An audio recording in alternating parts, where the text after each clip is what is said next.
Bonjour à tous. Et bonjour. Y a du monde dans la salle ou bien? Ah Bon. Ça fait plaisir, j'ai l'impression d'être en soirée hier. T'as été en soirée toi hier? Bah, on est des jeunes pros ou pas? Oui, mais on a cravaché, on a bûché, on a travaillé tard dans la soirée. Très tard. Vu ta tête... Oh mais ma tête, non, ça n'a rien à voir, c'est le temps du Nord, ça m'a un peu irrité la gorge, tu vois, donc...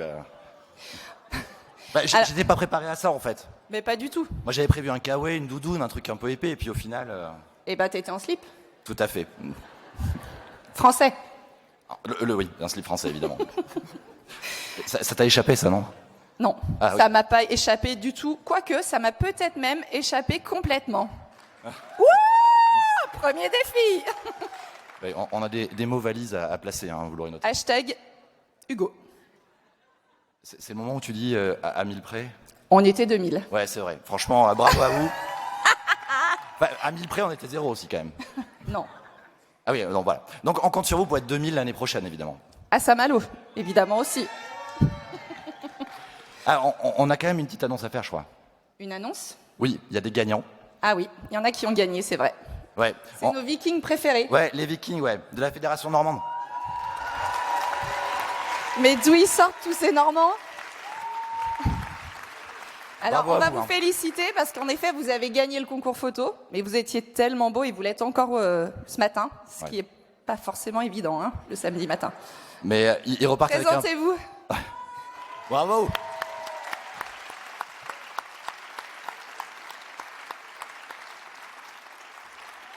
Donc ils repartent avec un panier de petites spécialités locales, donc je pense que ça va encore améliorer votre teint.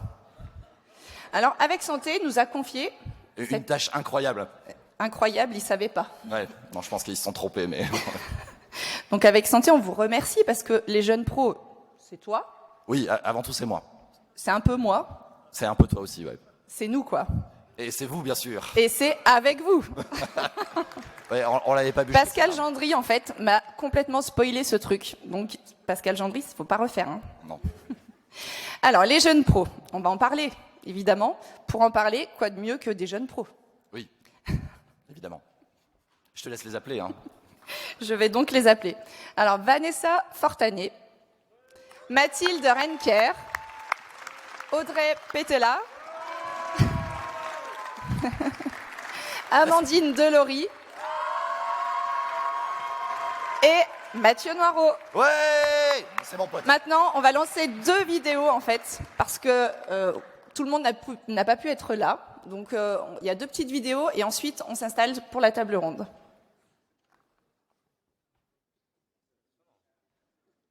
Ça fait bizarre quand je me retourne et qu'on se voit. Dis donc, je pensais pas que j'étais aussi grand. Hein. Et aussi chauve, d'ailleurs.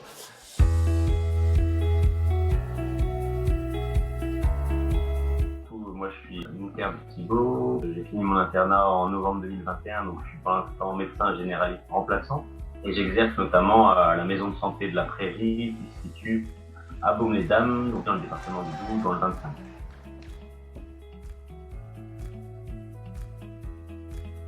En fait, déjà, donc, dans les stages d'internat, mon premier stage de praticien de niveau 1, je l'ai fait à la maison de santé de Baume-les-Dames, mon stage de gynécologie pédiatrie également à la maison de santé de Baume-les-Dames. Et à partir d'août 2021, j'ai remplacé là-bas et tout ce que j'ai rencontré finalement dans cet exercice pluriprofessionnel vis-à-vis de quand j'ai eu une expérience en exercice seul, ça m'a permis vraiment de me déterminer et de comprendre un petit peu tous les avantages qu'il y avait à exercer à plusieurs.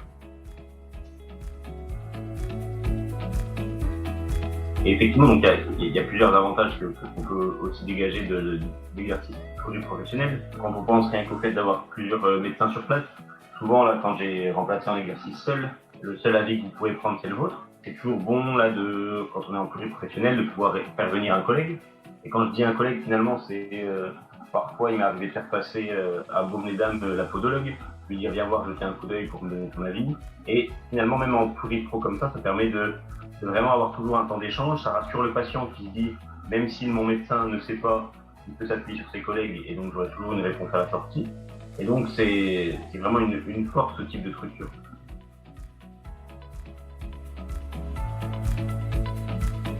Comme on touche à la rémunération, à mon avis, il faut un fonctionnement bien délimité. Il faut que ce soit discuté avec tous les partis pour pas que ça pose souci ensuite par la suite. que le fonctionnement de la rémunération, c'est que s'il est bien accepté par tous, s'il est bien délimité, c'est bon. Parce que chacun a sa manière de travailler. Tout le monde ne peut pas faire exactement tant de consultations par jour, tant d'actes par jour. Donc il faut accepter que chacun travaille différemment. Et donc, à mon avis, c'est peut-être le point avant d'ouvrir une maison de santé qui doit être le plus discuté. Avant de le fixer, ce point, à mon avis, il faut que chacun puisse dire ses desiderata.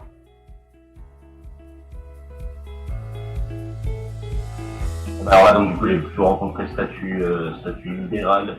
Et ce qui est intéressant, c'est de pouvoir s'organiser comme on le souhaite. En libéral, on n'a finalement pas de quota horaire à remplir. Sur le papier, ça peut paraître bien.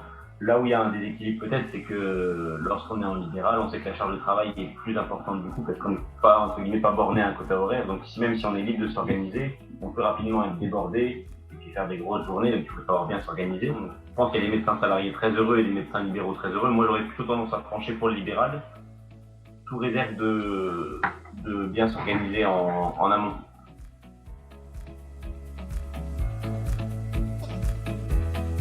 C'est de pas se précipiter, pas de tout construire à la va-vite, mais de prendre le temps le plus important finalement, c'est le temps en amont où on construit. On voit là, beau mesdames, ce qui fonctionne bien, c'est que ça a été réfléchi en amont. En pluripro, on a plus de force, on peut plus facilement avoir un secrétariat, on peut plus facilement avoir une coordinatrice, et c'est bien utilisé pour pouvoir penser à tout et bien organiser en amont les choses.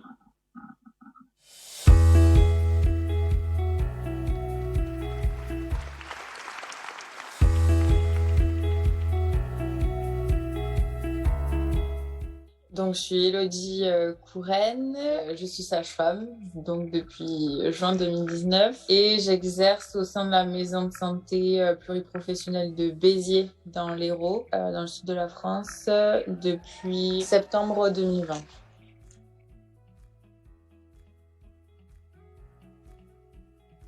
C'est un peu le hasard. J'avais décidé dans le cadre de la rédaction de mon mémoire de fin d'études là, pour le diplôme d'état de sage-femme de travailler avec le docteur Eric Schwarzentruber qui était à l'époque responsable du pôle primaire à l'ARS Occitanie. Faute de pouvoir travailler sur le vaccin HPV chez les garçons, il m'avait indiqué un sujet totalement opportun qui était la profession des sages-femmes dans les maisons pluriprofessionnelles. Quand j'ai travaillé sur ce sujet, j'ai été amenée à rencontrer à l'époque Laurence Cassé, Audrey Azema et Charlotte Polidoro qui exerçaient en tant que sage-femme dans cette MSP. Et du coup, pour vraiment m'impliquer dans ce travail de recherche, il fallait que je fasse un stage en consultation et au lieu de le faire entièrement à l'hôpital, j'en ai fait une partie à la MSP et j'ai trouvé des personnes de confiance. Du coup, quand j'ai quitté l'hôpital, j'ai appelé Laurence Cassé pour lui dire comment on fait en libéral. Il se trouve que Charlotte Polidoro quittait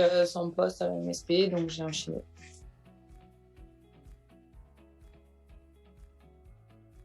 Disons que l'exercice libéral, je l'imagine pas autrement qu'en pluripro, parce que sage-femme, toute seule dans un cabinet, ayant testé en tant que remplaçante, j'aime pas du tout. J'aurais tendance à vite m'ennuyer. Enfin, je trouve pas ça très intéressant, même si les patientes, elles sont chouettes, bien sûr. Si je dois me réinstaller, c'est pas autrement qu'en pluripro, ça c'est sûr, parce que dans mon quotidien, c'est un confort, parce que c'est souvent avoir accès, je pense, à un secrétariat, un centre d'appel. C'est aussi pas être seul quand on arrive au cabinet. C'est pouvoir avoir l'avis des médecins et d'autres sages-femmes dans l'instant, tout le temps, avec des personnes avec qui on crée une relation de confiance. Moi, je pense que le pluripro, ça a été mon quotidien pendant 1 an et demi. Ça le sera peut-être plus là dans les prochains mois, étant donné que je pars en remplacement, mais ça le sera à nouveau, ça c'est sûr.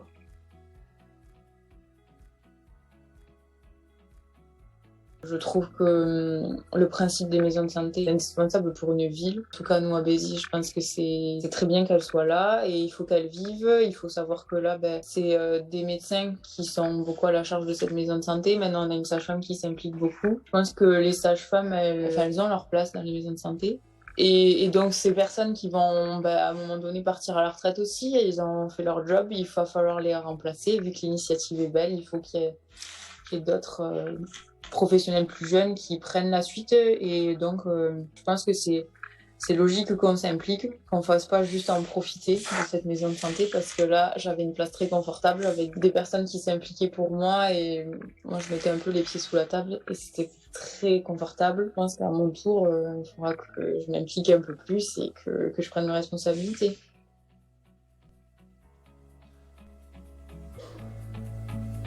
Donc libéral avec, je pense, quand même un esprit service public. Les professionnels qui ont la plus grande place, je pense, dans les maisons de santé sont ceux qui s'impliquent sans vraiment regarder et qui n'ont pas vraiment un chiffre d'affaires en tête. Ils le font et ça marche comme ça et voilà.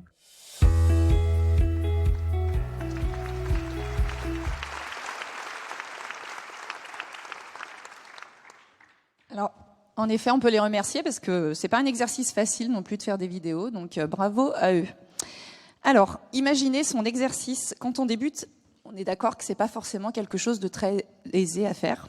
Il y a des représentations, il y a peut-être beaucoup d'envie, il peut y avoir des illusions aussi. On va voir comment vous avez fait ce chemin-là, vous avez construit votre projet professionnel. Qu'est-ce qui pourrait faire que cet élan devienne réalité? Qu'est-ce qui a fait chez vous, en tout cas, que c'est devenu réalité, votre installation en pluripro? Et voilà, comment on peut faire correspondre tout ça? Alors, Vanessa, vous allez vous présenter. Qu'est-ce qui vous a donné envie de travailler en équipe coordonnée? Quels ont été les facteurs déterminants? Bonjour, donc je suis Vanessa Fortanet, je suis médecin généraliste installé en MSP, donc là depuis 6 ans. C'est un peu pareil que mes collègues. J'ai fait 7 ans de remplacement avant. Donc j'ai un petit peu essayé les MSP, les cabinets de groupe, les cabinets individuels. Et effectivement, je trouvais ça beaucoup plus sympa en pluripro. L'équipe avec laquelle je me suis installé était tout à fait bienveillante, déjà organisée. Donc j'ai trouvé ma place assez rapidement. Je connaissais la structure grâce au remplacement. Donc voilà, ça m'a semblé, de toute façon, on peut pas travailler tout seul, c'est pas possible. Donc autant que ce soit organisé, que les gens soient identifiés, qu'il y ait une facilité d'accès.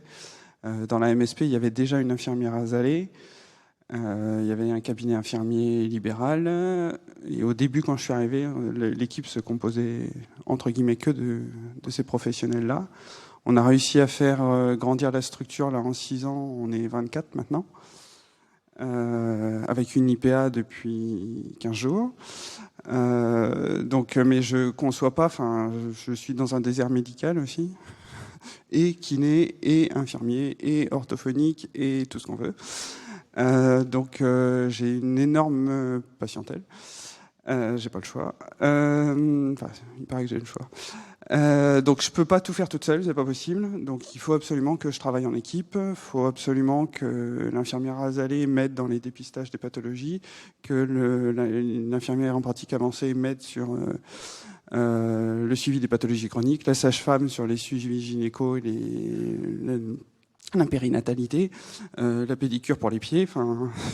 Mes patients, ils ont toutes les maladies chroniques du monde. Et je peux pas tout faire toute seule, c'est pas possible.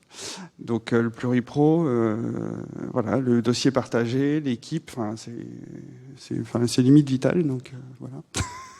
Donc m'installer toute seule, c'était hors de question. Très bien. Alors vous avez choisi le statut libéral pour votre projet professionnel, mais le salariat semble rassurer quand même des collègues. Quel est votre avis à ce sujet? Est-ce un statut que vous envisageriez dans votre équipe? Alors, depuis l'atelier d'hier, non, moi, quand je me suis installé, en fait, la question ne se posait pas parce qu'il n'y avait pas d'offre de salariat dans les structures pluripro. Donc, si je voulais dans le pluripro, c'était le libéral. J'étais déjà libéral depuis 7 ans en remplacement. Donc, les papiers, l'URSSAF, tout ça, je connaissais. Donc, j'ai changé 2-3 numéros et puis c'est passé. Depuis 2 ans, je suis devenu employeur parce que j'ai repris la structure, la SCM. Ça, c'était une autre découverte. Mais j'ai survécu aussi. Après, là, pour changer, renouveler et augmenter l'équipe, si on y arrivait au niveau médical, je pense qu'on va essayer de proposer un poste salarié. C'est possible. Moi, la question s'est pas posée parce que ça se posait pas. Mais là, je pense que dans la MSP, on propose des postes libéraux. Il y a des bureaux de libre. Appel C'est sympa, c'est à 35 minutes de Paris. On va, si ça peut rassurer, si ça peut aider à ce qu'il y ait des médecins ambulatoires, ce que je veux, c'est qu'il y ait des médecins ambulateurs, ce que je veux, c'est qu'il y ait des médecins généralistes, qu'ils soient libéraux, salariés, machin, on s'en fout. Tout ce qu'on veut, c'est qu'ils soient là. Donc voilà, moi, la question s'est pas posée, mais elle peut se poser pour des futurs candidats. Merci. Alors, Amandine, je vous laisse vous présenter. Bonjour, donc, je suis Amandine Delory, sage-femme à la maison de santé de Buis-les-Baronnies, dans la Drôme, dans le sud de la Drôme. Il y a plus de Drômois ?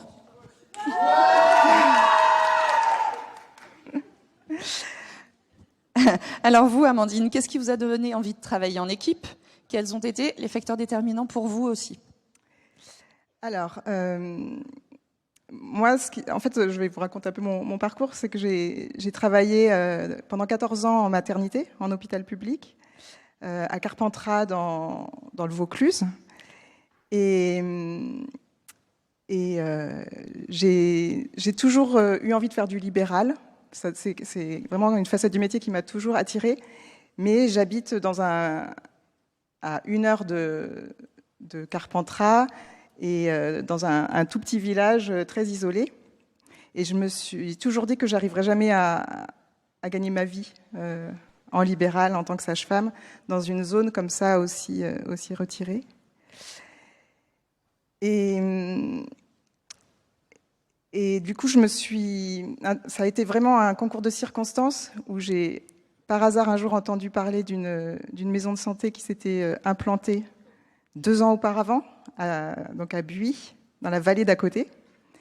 Et je me suis dit que c'était l'occasion qu'il fallait que j'aille les rencontrer, que ça allait être, ça m'engageait à rien, mais que voilà, j'allais pouvoir aller au moins les rencontrer. Et j'avais entendu dire qu'ils recherchaient éventuellement une sage-femme pour s'installer avec eux. Et là, je suis tombée sur une équipe super accueillante, qui m'ont vraiment donné envie de vraiment, je sentais qu'il y avait un esprit, vraiment une bonne cohésion dans l'équipe. Et voilà, eux étaient très sympas, les locaux tout neufs, tout était là pour que... c'était vraiment hyper attractif, quoi.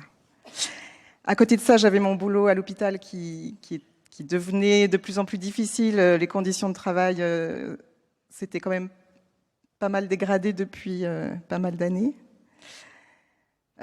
Donc l'ambiance était pas terrible et du coup je me suis dit que c'était sûrement pour moi le moment de m'installer dans cette équipe.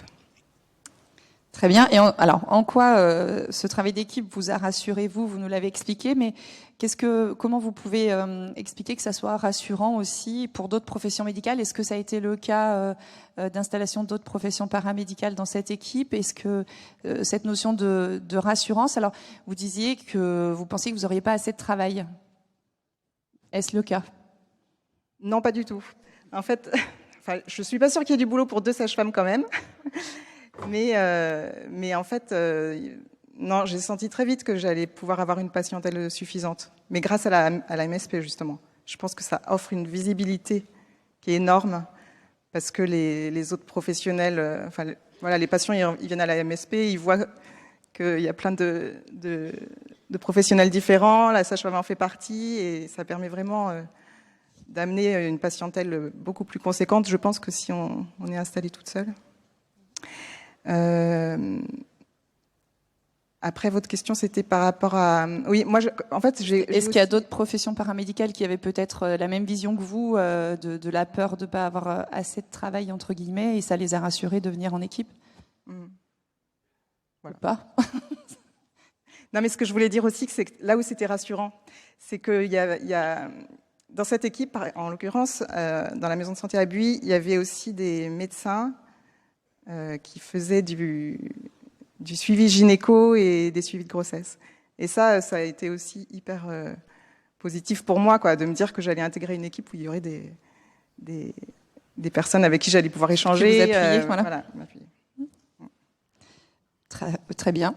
Mathilde, je vous laisse vous présenter. Bonjour, donc Mathilde Renker, je suis la présidente de l'ISNAR-IMG, donc le syndicat représentatif des internes en médecine générale, et je suis moi-même interne en médecine générale à Nancy.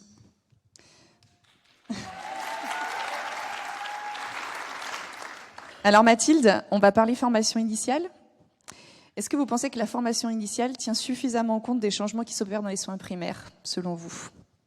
Eh bien, alors déjà les changements qui s'opèrent, on le voit, on a un petit peu tous dit, c'est que premièrement on travaille plus tout seul et on travaille en exercice coordonné ou en pluriprofessionnel. Dans la formation initiale actuellement, il y a certaines choses qui commencent à se faire, il y a certains cours en commun qu'on commence à avoir très très progressivement, c'est dur, on rame beaucoup. Mais on commence à avoir certains cours qui sont donnés entre les différents professionnels de santé. Ça arrive progressivement, mais ça arrive. En dehors de cet apprentissage un peu pratique de juste apprendre à se connaître, parce qu'au final c'est un petit peu ça le but aussi, ce qui nous manque par contre énormément, c'est le fait qu'on ne connaisse pas les compétences des autres professionnels. Et ça c'est très problématique parce qu'on ne peut pas travailler avec des professionnels de santé si on ne connaît pas leurs compétences et si on ne sait pas ce qu'ils peuvent faire. Donc c'est plus ça la problématique. L'exercice coordonné, l'exercice en pluriprofessionnalité, on l'apprend au final plus sur le tas, on va dire, on l'apprend en stage. Malheureusement, l'immense majorité de nos stages sont encore dans un milieu hospitalier. Bien qu'on soit interne en médecine générale, on a 2 stages, donc 2 semestres, qui sont en ambulatoire. On peut potentiellement faire des stages en santé de la femme ou en santé de l'enfant en ambulatoire, mais c'est quand même encore assez rare. Donc l'immense majorité de notre formation, elle est quand même hospitalière. Et c'est vrai que le système hospitalier, il y a une certaine pluriprofessionnalité, mais ce qui n'est pas du tout la même que dans le milieu ambulatoire et qui n'est pas du tout la même que celle qu'on va retrouver plus tard dans notre exercice de médecin généraliste. Donc nous, vraiment, ce qui nous intéresse, c'est justement de développer ces stages en milieu ambulatoire et surtout de les développer dans des milieux d'exercice coordonné, de les développer dans les maisons de santé pluriprofessionnelles pour qu'on puisse vraiment avoir... qu'on ait cet apprentissage pratique qui se fasse. Et c'est des stages qui sont super intéressants pour les internes en médecine générale. C'est souvent des choses qu'on apprécie beaucoup de faire parce qu'on sait que c'est pas un exercice qu'on fera. Donc c'est vrai que les stages en maison de santé pluriprofessionnelle, le développement des maisons de santé pluriprofessionnelles universitaires, c'est des choses vraiment sur lesquelles nous on est très intéressés de le faire. Pourquoi pas même d'imaginer qu'on ferait on aimerait bien en fait avoir des journées de stage avec d'autres professionnels. Pourquoi ne pas faire des journées de stage avec des sages-femmes, avec des kinés. Enfin, il n'y a pas de raison. En fait, ce serait super intéressant, ne serait-ce que pour développer un petit peu l'ouverture d'esprit et puis pour voir un petit peu ce que les autres professionnels y font. Alors ça existe.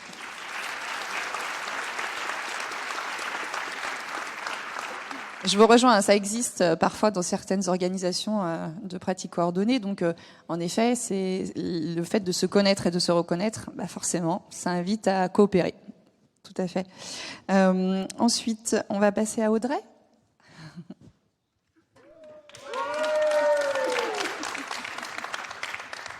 Oui, bonjour. Donc Audrey Pétella, infirmière à Ruons dans le sud Ardèche.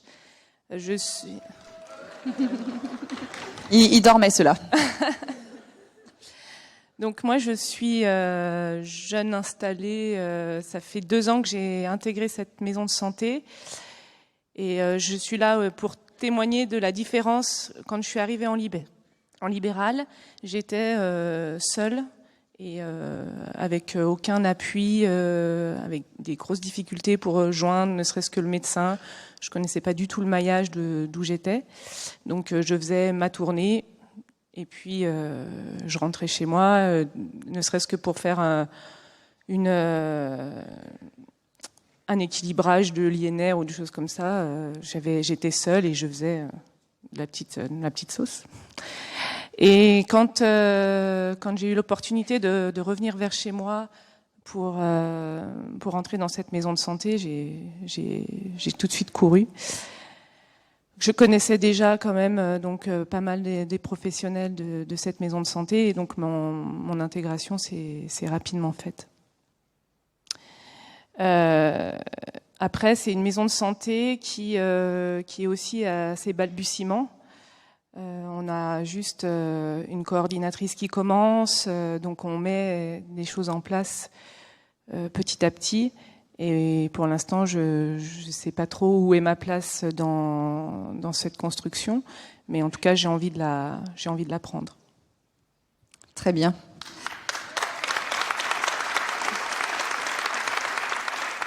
On voit donc que la coordination a pu vous aider quand même à vous intégrer et à trouver votre place, en tout cas d'effecteur.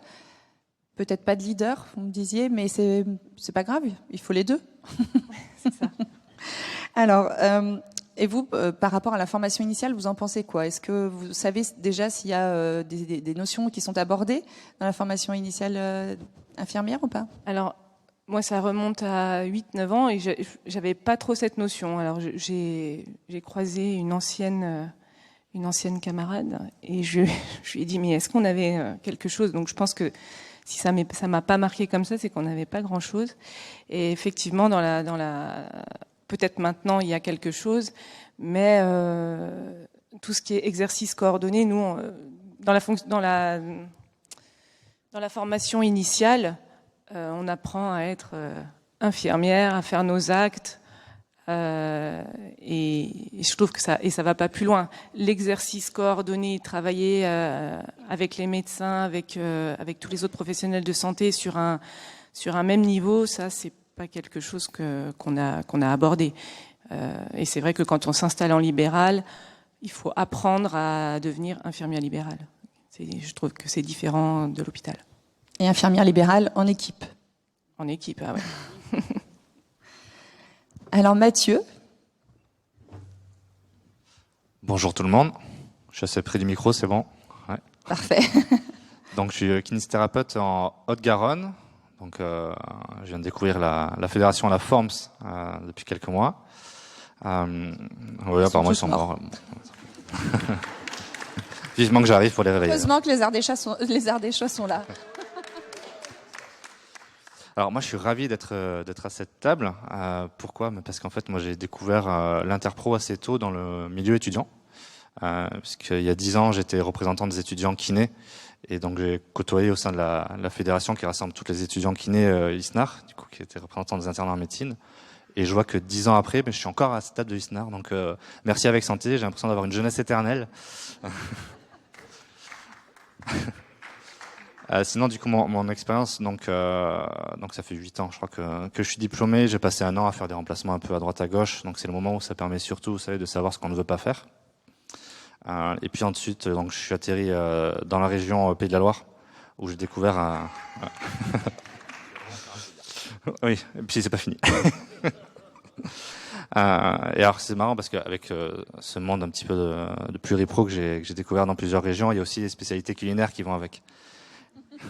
Et il y en a certains qui vont venir me voir venir, je pense. Et donc c'est marrant parce que la première maison de santé que j'ai intégrée, donc en Pays de la Loire, il y avait un projet vraiment de lutte contre l'alcoolisme. Je ne sais pas si vous connaissez la soupe angevine. Il n'y a pas plus traître. Donc bon, je ne sais pas s'il y a un lien. Après, je suis redescendu un petit peu dans le sud et donc j'ai découvert la région de Nouvelle-Aquitaine. Donc là, j'ai rencontré une maison de santé vraiment exceptionnelle. Donc dans la petite ville de Saint-Madé. D'ailleurs, ils recherchent un kiné. Donc c'est dans les Landes au sud-est, parce que depuis que je les ai quittés, on n'a toujours pas trouvé. Alors moi, je m'en veux un peu, quoi. Et donc 4 ans en Nouvelle-Aquitaine. Donc ça m'a permis là aussi de découvrir des trucs un petit peu incongrus, c'est-à-dire un lendemain d'aller chercher des huîtres perlières après avoir passé une soirée au vin rouge.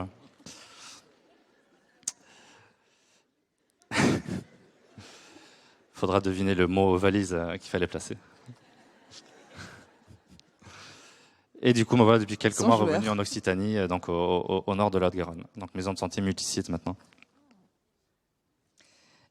Alors après cette belle entrée en matière,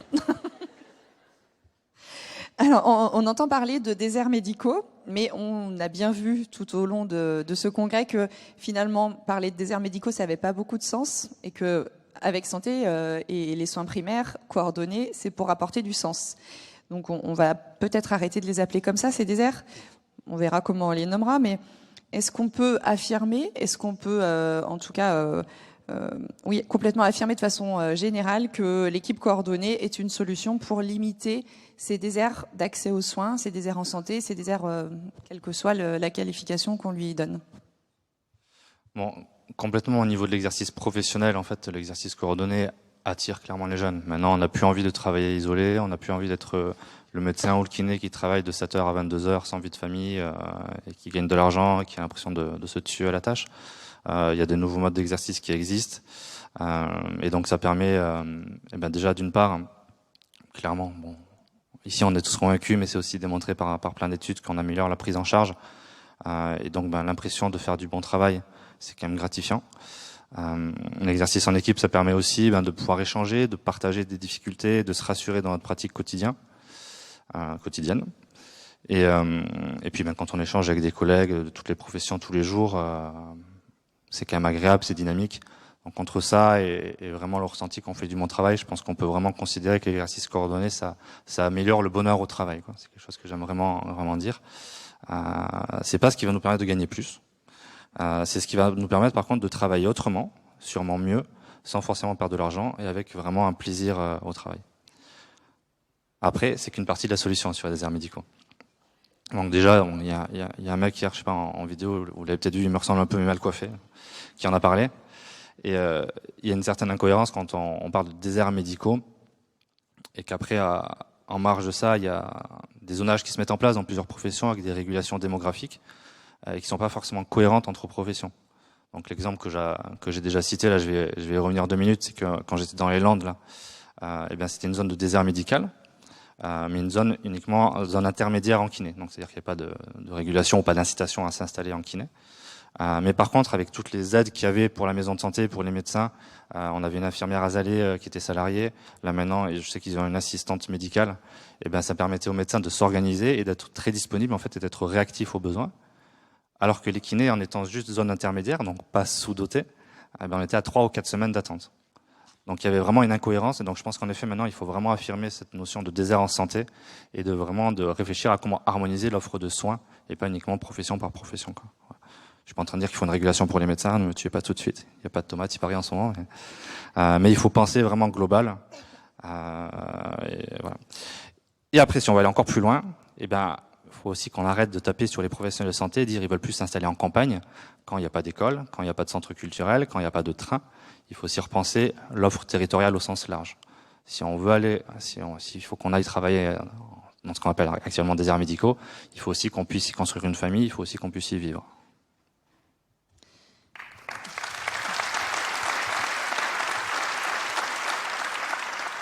Pour faire suite justement à ce que tu dis là, est-ce que pour toi la rémunération en équipe est une solution à envisager de façon encore plus forte, nettement plus forte même, hein, on a passé des messages déjà tout au long de ce congrès, mais notamment pour les nouveaux métiers qui émergent, est-ce que cette rémunération d'équipe pourrait vraiment être aidante, facilitante? Et comment? Avec quoi? Pour qui? Ok, je vais vous faire une fiche projet et je reviens. Non, oui, alors, bon, clairement, cette nouveauté, les maisons de santé, ça fait émerger une profession, la profession de coordination, qui est vraiment la pierre angulaire des maisons de santé. Et donc, il faut absolument augmenter. Bon, c'est l'esprit de l'avenant 1 qui va bientôt être totalement signé. D'ailleurs, je fais une petite parenthèse pour être tout à fait transparent. Je suis également secrétaire général d'un des syndicats kinés, le monde corporatiste. Mais qu'on se rassure, le SNMKR est celui qui a signé l'ACI. Sinon tu sortais. Hein. Voilà.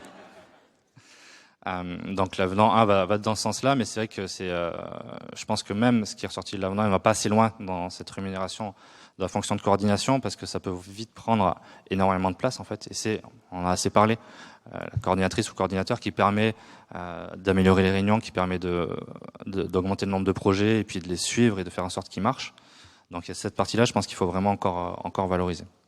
Il me semble qu'il y a encore peu de coordinatrices à plein temps. Pourtant, je pense qu'il y aurait souvent du travail à plein temps si on veut avancer.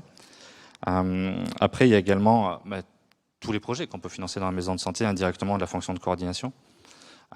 Pour vous donner 1 ou 2 exemples personnels, dans la maison de santé où j'étais avant, on s'était organisé les kinés. Parce que, vous vous rappelez, on avait 3-4 semaines d'attente, sauf que s'il y a un patient qui a besoin d'être vu rapidement, une entorse de cheville, quelqu'un qui a un arrêt de travail parce qu'il a une douleur, une sortie d'opération. On va pas le faire attendre à moi, le monsieur qui sort d'opération ou la madame qui sort d'opération. Donc on avait mis en place des créneaux d'urgence kiné où on prenait pas nos patients habituels, mais si jamais il y avait un médecin de la maison de santé qui nous disait lui là c'est urgent, hop, on le prenait là. Bon, sauf que du coup forcément des fois il y avait aussi des créneaux qui n'étaient pas honorés. Donc du coup c'est une organisation d'équipe, toujours dynamique agréable, mais ça reste voilà un engagement assez bénévole dans le sens où on s'arrange comme on peut. Donc ça c'est des trucs qui sont pas du tout prévus dans l'avenant, qui pourraient l'être.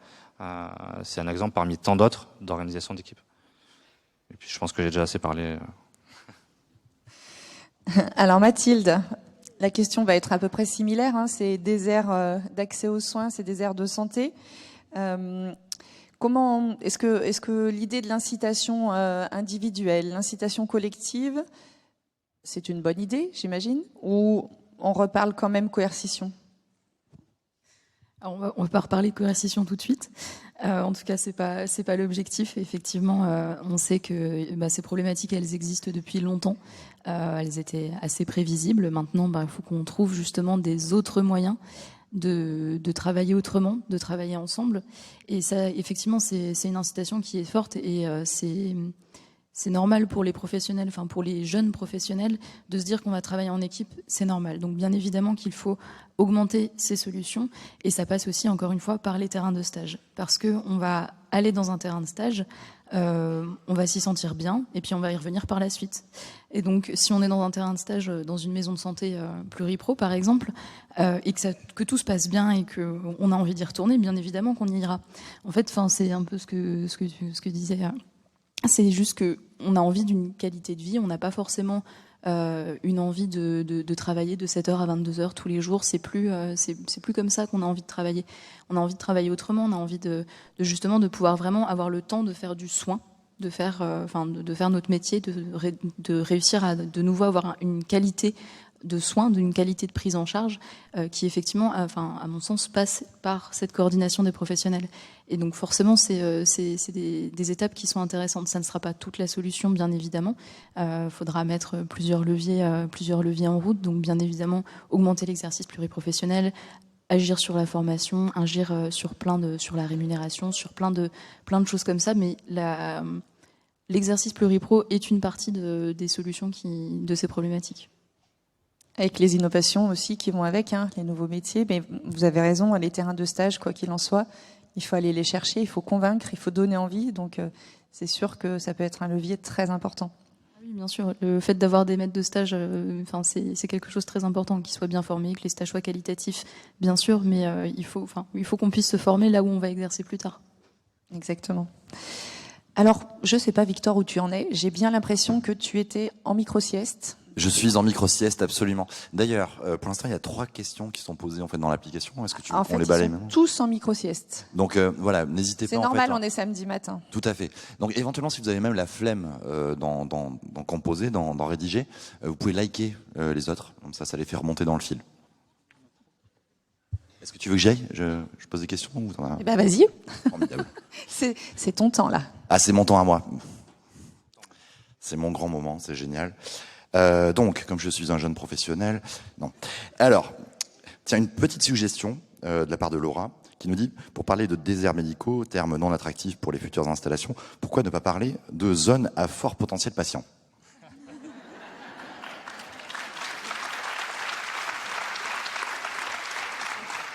C'est un nouveau concept. Ouais, mais qui, en effet, me paraît beaucoup plus attractif. Alors, je sais pas, Mathilde, qu'est-ce que vous en pensez ? Oui, pourquoi pas. Enfin, ça peut être intéressant. Ça remet un petit peu les choses dans l'autre sens. Donc, non, ça peut être intéressant, oui. Et vous, Vanessa ? Ça fait un peu plus quantitatif que qualitatif, mais pourquoi pas ? Déserts médicaux, ça faisait pas très qualitatif non plus. Parce que moi, pour rechercher des collègues à s'installer avec moi, il y en a beaucoup qui ont peur de trop travailler. Donc, faut modérer l'idée, à mon avis. Donc, on va être vigilant. On pourrait dire un fort potentiel de projet d'équipe.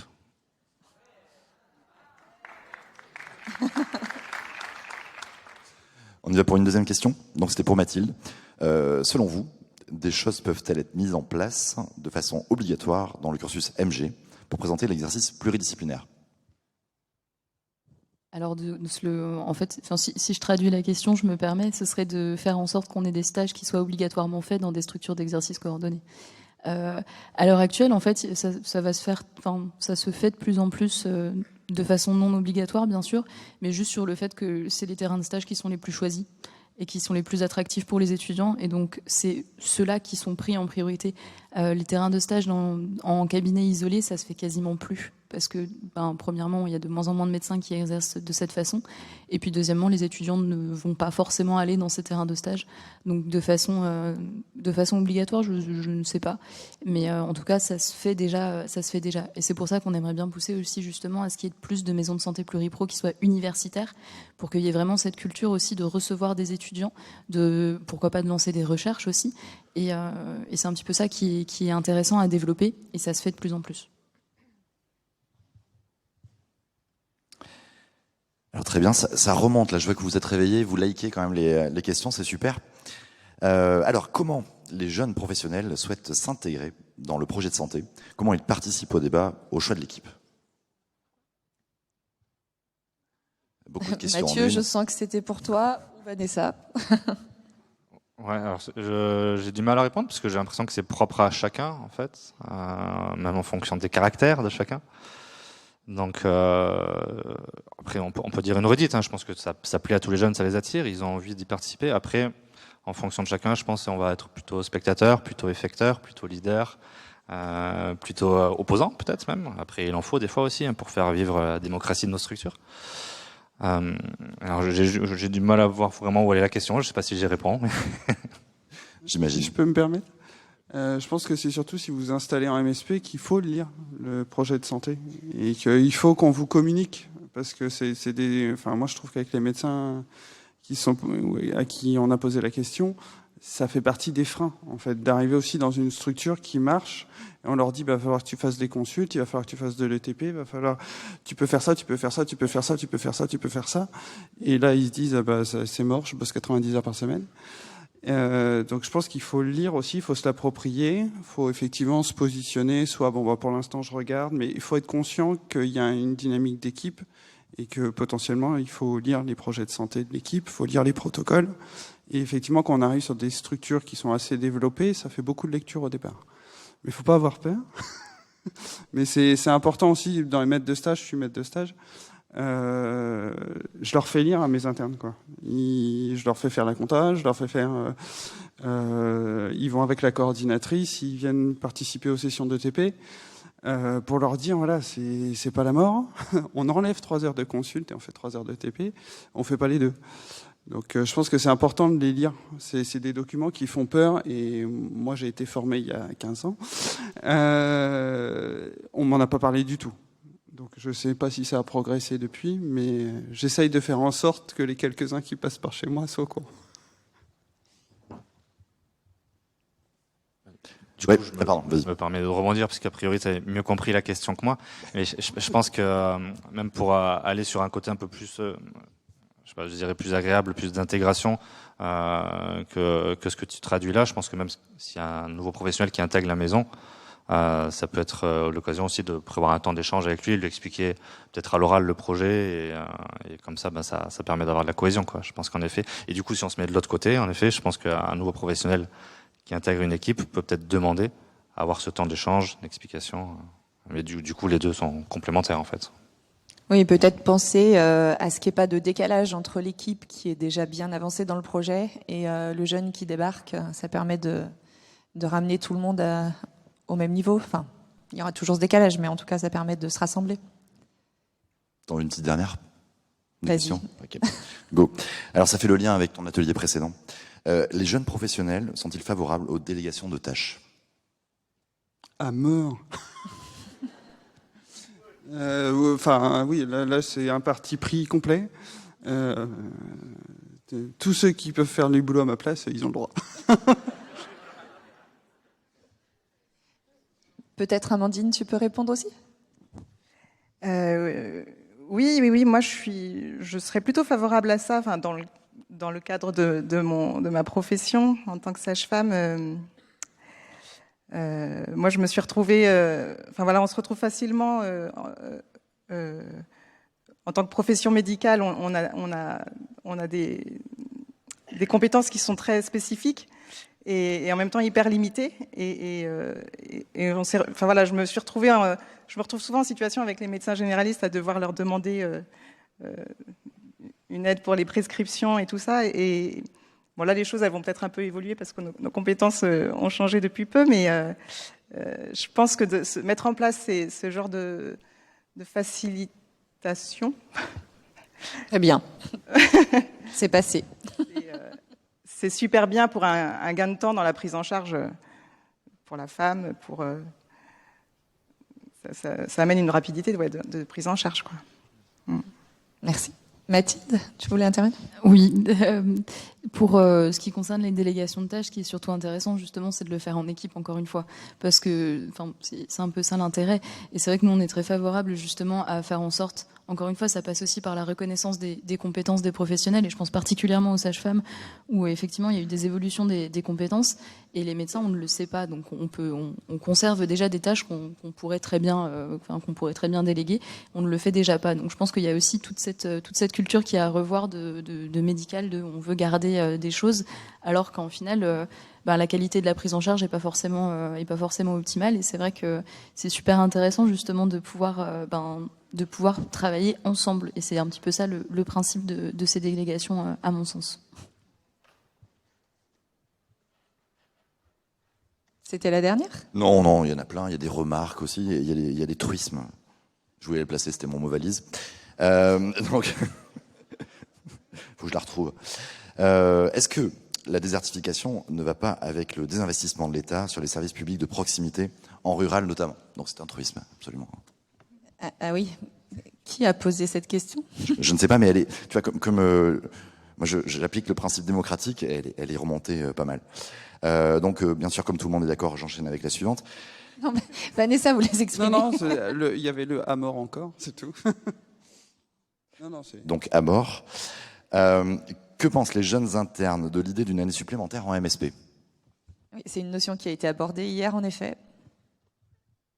Alors, la fameuse 4e année de médecine générale qui serait obligatoirement en MSP, enfin qui serait obligatoirement ou pas, selon les propositions, selon les personnes, ça dépend. L'important, si on fait une 4e année, c'est pas de l'obliger de la faire dans un endroit ou dans un autre, parce que l'intérêt, c'est justement qu'elle soit professionnalisante. D'obliger des professionnels à aller dans des MSP alors qu'ils n'ont pas envie de le faire, dans tous les cas, ça ne va pas les aider à grand-chose, et ça risque au contraire de leur gâcher à eux cette expérience et de gâcher l'expérience de la MSP. De mettre quelqu'un dans une MSP, dans une équipe qu'il n'a pas envie de connaître, je ne pense pas que ça serve à qui que ce soit. De faciliter ces exercices en MSP, très bien, justement, au contraire, c'est des exercices qui sont très demandés. Encore une fois, je me répète beaucoup, désolée, mais c'est vrai que dans tous les cas, je pense que l'obligation n'a jamais réussi à résoudre quoi que ce soit, et celle-ci, comme les autres, ne vont pas forcément aller dans le bon sens.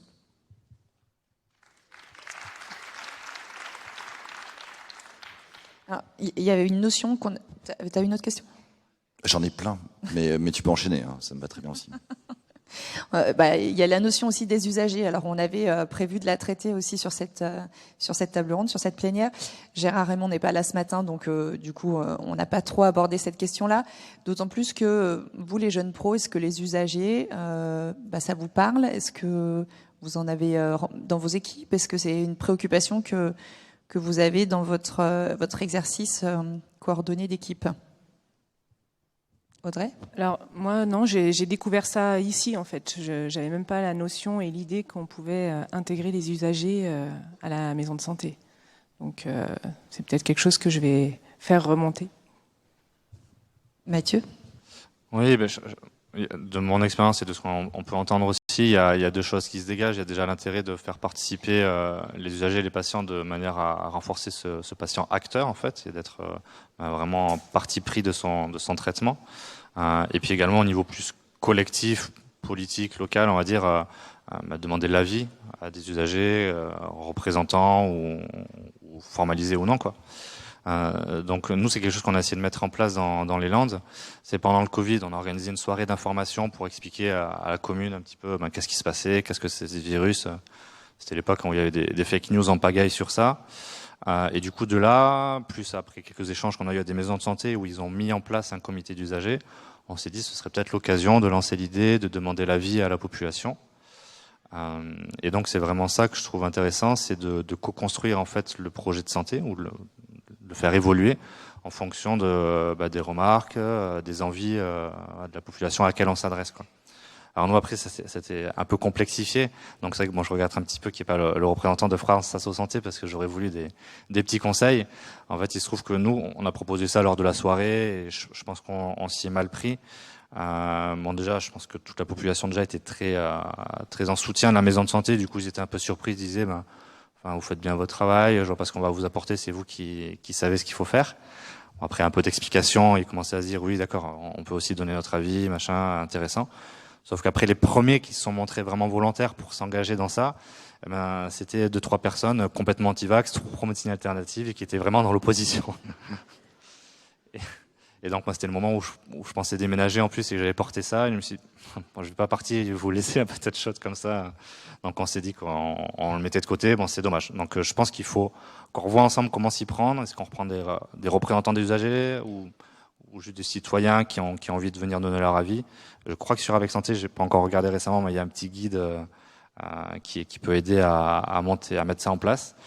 Mais je pense que c'est vraiment l'avenir, autant au niveau local dans la maison de santé, pour mettre en place cette petite démocratie sanitaire et puis faire vivre. Et puis, tout simplement, je pense qu'il y a des choses toutes bêtes où nous on pense pas dans notre quotidien. On fait peut-être bien notre pratique, mais il y a des trucs tout bêtes que les patients ils ont envie et on n'y pense pas. Et puis aussi au niveau politique, d'essayer d'avoir l'appui, c'est ce qu'on est en train de faire avec Santé, des usagers, ça peut être une force. Merci. Alors le temps passe très très très très vite et on a quand même Saint-Malo qui veut nous parler un petit peu. Donc je vous remercie en tout cas tous pour cette plénière qui était vraiment très agréable. Et juste, je me rends compte que parmi les jeunes professionnels, on respecte remarquablement la parité. Exactement. Alors juste en conclusion, on se rend compte que le pluriprofessionnel, c'est vraiment la vie professionnelle qui est complètement épanouie. On vous sent épanoui, on vous sent heureux d'être là. Donc on est ravis de vous avoir rencontré ce matin, de vous avoir écouté. Je pense que si certains n'étaient pas convaincus, là ils vont tous avoir envie de venir vous rencontrer, de venir nous rencontrer, parce qu'avec Santé, c'est avec vous. T'es derrière moi toi déjà ? Ouais. C'est pas possible, il va aller vite celui-là. Alors Pascal Gendry, du coup, va vous parler. Non, c'est top de finir ces rencontres avec la parole des jeunes, parce que les jeunes, c'est l'avenir, et l'avenir de nos maisons de santé, naturellement, c'est la condition du développement et de la continuité de notre mouvement. On arrive au moment de la clôture de ces rencontres. C'était top. Enfin, je sais pas comment vous avez trouvé ça, mais en tous les cas,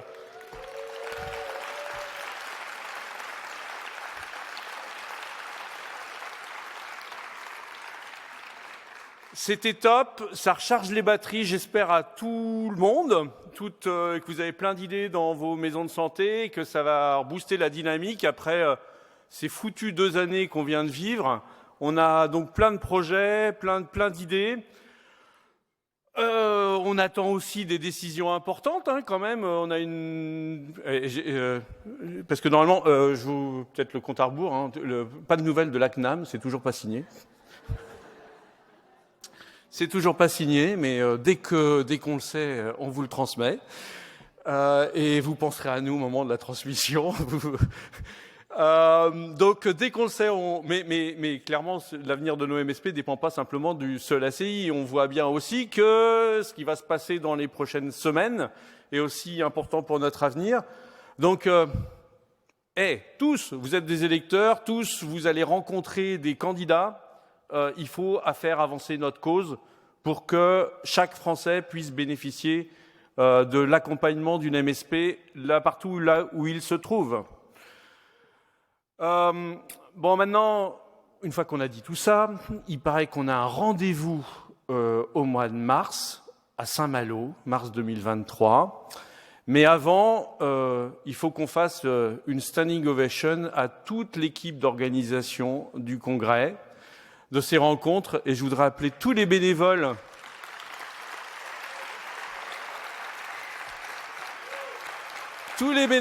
qui ont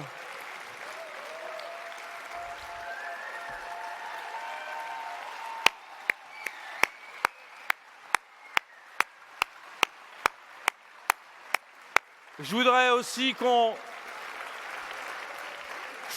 qu'on appelle l'équipe salariée d'Avec Santé.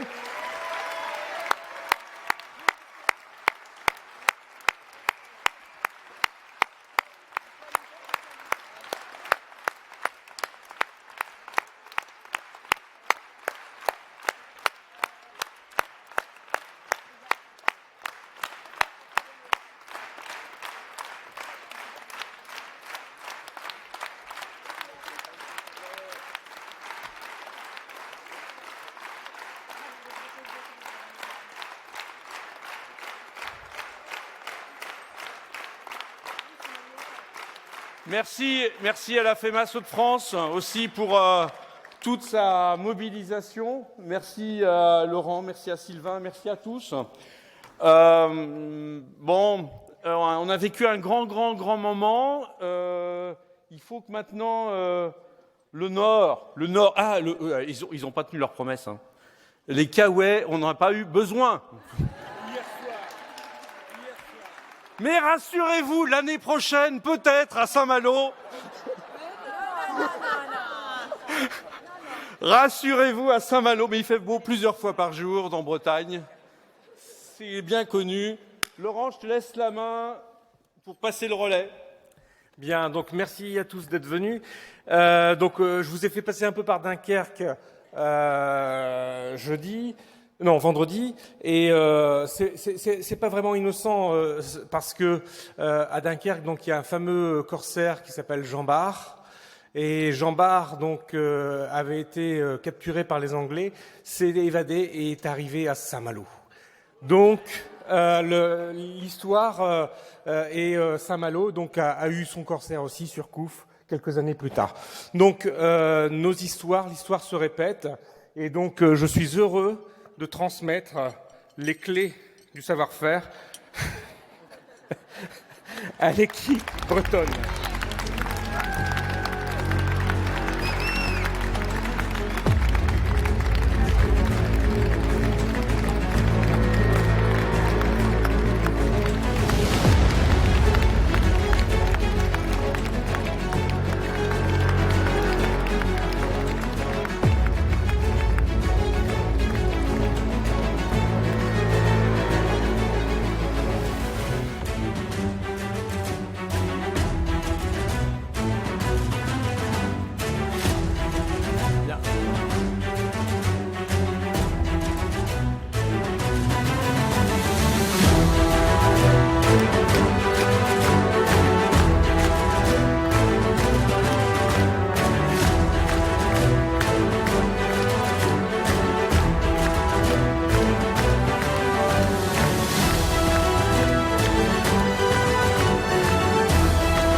Eh bien, merci Laurent. Nous avions pensé au départ ramener ces clés en bateau. On s'est dit, 2 jours de main de soleil, peut-être pas non plus complètement indispensable. En tout cas, nous avons maintenant les clés de nouvelles rencontres, de nouveaux débats. Ce seront aussi les clés du Palais du Grand Large à Saint-Malo, et ce seront aussi les clés, je vous le promets, de la ville close de Saint-Malo. Vous voyez, j'en ai plusieurs, c'est bon. C'est bon.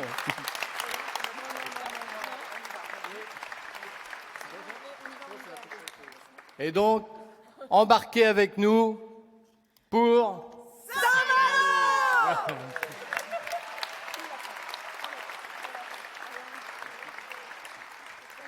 j'ai oublié de remercier toute l'équipe technique du Palais des Congrès, Colloquium et toutes les gens qui ont travaillé fortement à la réalisation technique de ce congrès. C'était formidable.